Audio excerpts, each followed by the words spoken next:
स्मरण करण्याची. आपण एक वचन काढूया. लूक याचा 2रा अध्याय आणि 10वं वचन.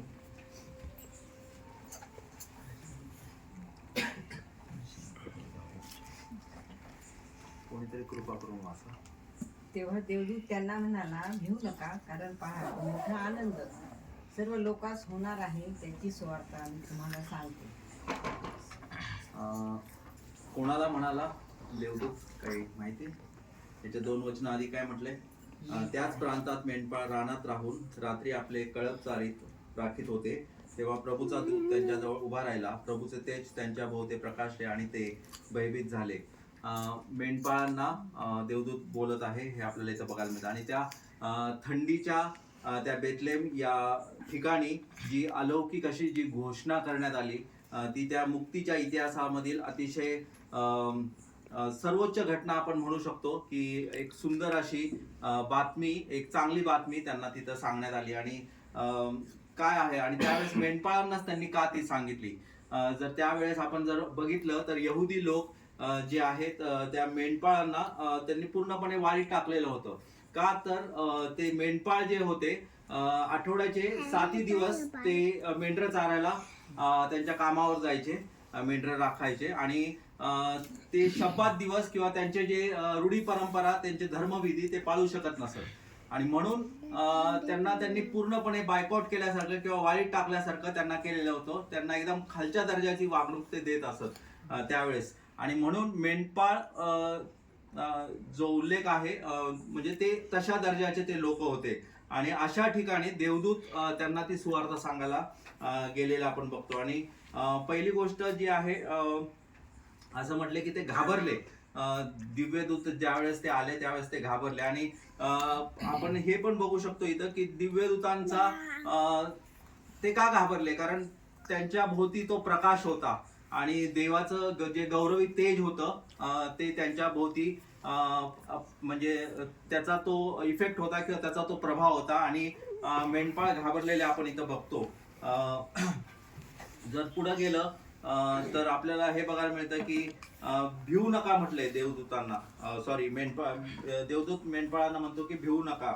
आणि आपल्याला माहिती की वेगवेगळ्या ठिकाणी जुन्या करारामध्ये, नवीन करारामध्ये पण ज्यावेळेस देवाचं गौरवाचं तेज किंवा दृष्टांत ज्यांनी ज्यांनी पाहिले ते सगळेजण घाबरलेले आपण प्रत्येक जण बघतो. आणि यशयामध्ये आपण बघतो, यशया घाबरला, यहजकेल घाबरला, जखर्या, मरिया नवीन करारामध्ये ते देखील ज्यावेळेस देवदूतांची वाणी किंवा जे गौरवी तेज त्यांनी बघितलं त्यावेळेस ते देखील घाबरले. त्याच प्रकारे आपल्याला माहिती आहे पेत्र, योहान आणि याकोब त्या डोंगरावर गेले आणि तिथं प्रभू येशू ख्रिस्ताचं ते गौरवी तेज बघून ते घाबरले. आणि इवन योहानाचं देखील आपल्याला उदाहरण माहिती आणि प्रगटीकरणामध्ये आपण ते बघतो. हे सर्वजण ते घाबरले ते गौरवी तेज बघून.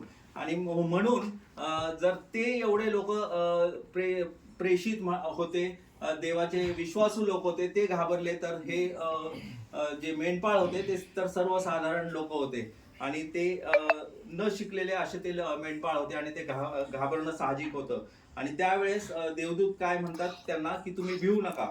आणि आपण एक गोष्ट लक्षात घेणं गरजेचं आहे की देवाच्या समक्षतेमध्ये आपण ज्यावेळेस असतो त्यावेळेस आपल्याला घाबरायची गरज नाही, कारण ती चांगली जेव्हा त्या चांगल्या बातमीची घोषणा केली जाते आणि त्यावेळेस आपल्याला बिलकुल घाबरायची गरज नाही. आणि वचनामध्ये ज्यावेळेस आपण जर अभ्यास केला तर आपल्याला वचनामध्ये जेव्हाही भिवू नका असं म्हटलं जातं तर त्याचा खरा अर्थ काय आहे, तर घाबरायची गरज नाही, कारण देवाची कृपा प्रकट झाली आहे. हे आपल्याला वेगवेगळ्या ठिकाणाच्या उच्चारावरून आपल्याला ते बघायला मिळतं. जुन्या करारामध्ये देखील अब्राहमाला म्हटलंय की तू भिवू नको, मी तुझी ढाल आहे, मीच तुझे पारितोषक आहे. प्रत्येक वेळेस मोशे आहे, लुकामध्ये देखील जखऱ्याला म्हटलंय की तू भिवू नकोस, मरिया देवाची कृपा तुझवर झाली आहे, भिवू नकोस. प्रत्येक ठिकाणी आपण जर बघितलं तर देवाची कृपा प्रकट झालेली असती, त्यावेळेस तुम्हाला घाबरायची गरज नाहीये हे आपल्याला अधोरेखित केलेले आहे. आणि इवन शिमोन लूकमध्ये 5व्या अध्यायामध्ये शिमोन पेत्रासाठी देखील तो म्हणतो की तू भिवू नको, इथून पुढे तुला मी माणसे धरणारं असं करेन. प्रत्येक ठिकाणी आपल्याला त्या गोष्टी बघायला मिळतात. आणि ज्यावेळेस मेंढपाळांजवळ ते देवदूत गेले तर ती काही वाईट बातमी नव्हती, ती चांगली बातमी होती. ती न्यायाबद्दल किंवा त्या शिक्षेबद्दल बातमी नव्हती. तर ते देवाचं जे प्रेम आहे, मानव जातीवरचं प्रेम, तर ते प्रेम त्या या ख्रिसमसच्या या नाताळच्या दिवशी देवाने प्रगट केलेलं आपण बघतो. आणि ती चांगली बातमी जे त्या परमेश्वराकडे पाहतात त्या सर्वांसाठी ती चांगली बातमी होती. आणि हे आपल्याला इथं बघायला मिळतं. आणि तिथं असं म्हटले, जे वचन आहे तिथं असं म्हटले की तेव्हा देवदूत त्यास म्हणाला, भिवू नका, कारण पहा तो मोठा आनंद सर्व लोकांस होणार आहे. आणि ज्यावेळेस जे प्रभूचे जे लोक आहेत, जे विश्वासणारे आहेत, ते त्याच्याकडे ज्यावेळेस पाहतात, जे चांगली बातमी घेऊन ज्यावेळेस आपण जातो, ती सुवार्थ घेऊन आपण ज्यावेळेस जातो, त्यावेळेस ते त्याच्याकडे पाहतात, ते विश्वासाने त्याच्याकडे पाहतात, त्यावेळेस त्यांना तो पश्चातापाचा पापी जो स्वभाव आहे त्याच्या पश्चातापाचा, त्या सर्व गोष्टींचा त्यातून त्यांना आनंद होतो, कारण त्यांना ती चांगली बातमी कळालेली असती. ह्या गोष्टी आपल्याला इथं बघायला मिळतात. आणि देवदूतांनी मग काय केलं, देवदूतांनी त्या दयाळू देवाविषयी ती घोषणा केलेली आपण इथं बघतो. आणि ते विश्वास ठेवतात. म्हणजे आपल्याला ते जे मेंढपाळ आहेत त्यांच्या देखील गोष्टी बघायला, त्यांच्याबद्दल देखील आपण बघू शकतो की ते श्रद्धाळू आणि अतिशय साधे असे ते मेंढपाळ होते. आणि त्यांची अशी त्यावेळेस आपण हे बघू शकतो की निश्चित अशी सूचकता इथं आपण बघू शकतो की त्यांच्या पापांची क्षमा झालेली आहे, किंवा देवदूतांनी त्यांच्यापर्यंत पोहोचण्याचा तो प्रयत्न केलेला आहे. आणि म्हटलेला आहे की भिवू नका, त्यांना त्याची कृपा प्रकट झालेली हे देखील आपण बघतो. आणि जर पुढे गेलो आपण तर शेवटी हे बघू शकतो आपण, मेंढपाळांचं आपण बघितलं, मेंढपाळ काय होते, ते कशा परिस्थितीमध्ये, त्यांना कशा रीतीने ते खालच्या दर्जाचे होते आणि त्यांच्यापर्यंत ते देवदूत कसे पोहोचले, गौरवी तेज देवदूतांचं, आणि ते कसे भिवू नको त्याचा अर्थ आपण बघितला. आणि जो आनंद व्हायला पाहिजे तो आपण बघितला. आणि शेवटी सगळ्यात महत्वाचं म्हणजे काय, तर ती सुवार्ता. देवदूत म्हणाले, मी तुम्हाला, जर ग्रीक शब्दाचा अर्थ आहे इव्हॅन्जेलाइज, मी तुम्हाला चांगली बातमी आणत आहे. आणि इंग्लिश मध्ये त्याचा अर्थ आहे इव्हॅन्जेलिज. तर याचा अर्थ काय, म्हणजे म्हणजेच लोकांना चांगली बातमी सांगा. जर आपण ख्रिस्तीत्वाचा जर पूर्ण ख्रिश्चॅनिटीचा जर आपण पूर्ण अभ्यास केला तर आपल्यासाठी काय आहे, तर सर्वात महत्वाचा संदेश हा आहे की आपण ती सुवार्ता सांगणं गरजेचं आहे.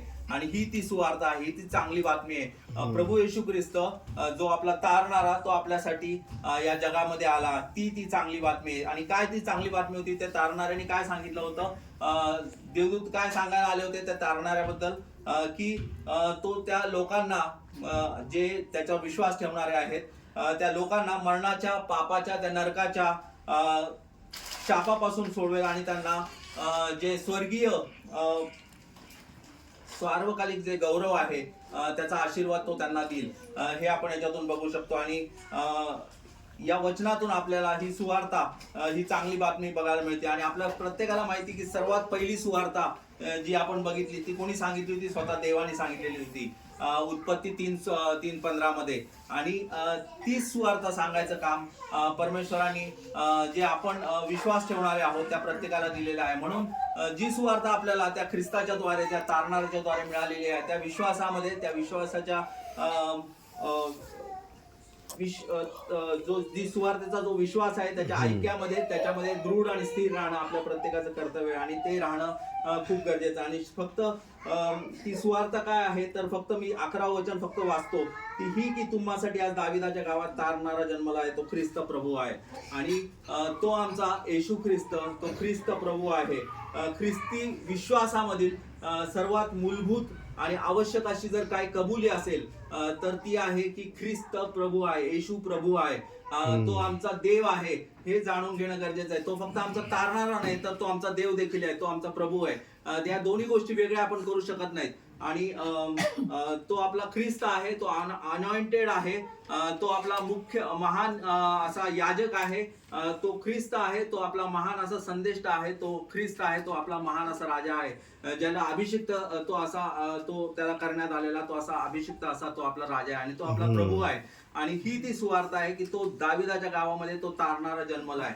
आणि जे देवदूतांनी त्या मेंढपाळांना जी ती सुवार्ता सांगितली की भिवू नका, ती कृपा आपल्यासाठी प्रकट झालेली आहे. आणि जर ओव्हरऑल जर गोळाबेरीज केली तर आपल्याला रोमकरास पत्र 6 अध्याय आणि 23 वचन आपल्या प्रत्येकाला माहिती आहे. आणि ते काय आहे तर सार्वकालिक जीवनासाठी देवाने दिलेलं कृपादान काय आहे? पापाचे वेतन मरण आहे. कारण देव वचन आपल्या प्रत्येकाला माहिती की ते देवाचं कृपादान आहे सार्वकालिक जीवनासाठी, आणि ते ख्रिस्त प्रभूच्या द्वारे आपल्याला मिळालेलं आहे. आणि म्हणून आपण त्याच्या नावाला धन्यवाद देऊया या नाताळामध्ये, या ख्रिसमस मध्ये, की तो कशासाठी या जगामध्ये आला, ती सुवार्ता काय आहे आणि ती सुवार्ता आपल्याला इतरांपर्यंत कशी पोहोचवणं गरजेचं आहे, त्या सुवार्तेचा आनंद, त्या विश्वासामध्ये कसं आपल्याला दृढ आणि स्थिर राहणं गरजेचं आहे, ह्या प्रत्येक गोष्टी आपण बघू शकतो. परमेश्वर करो या येणाऱ्या दिवसामध्ये तो आपल्या प्रत्येकाचा सहाय्य करतो. थँक्यू. आमेन.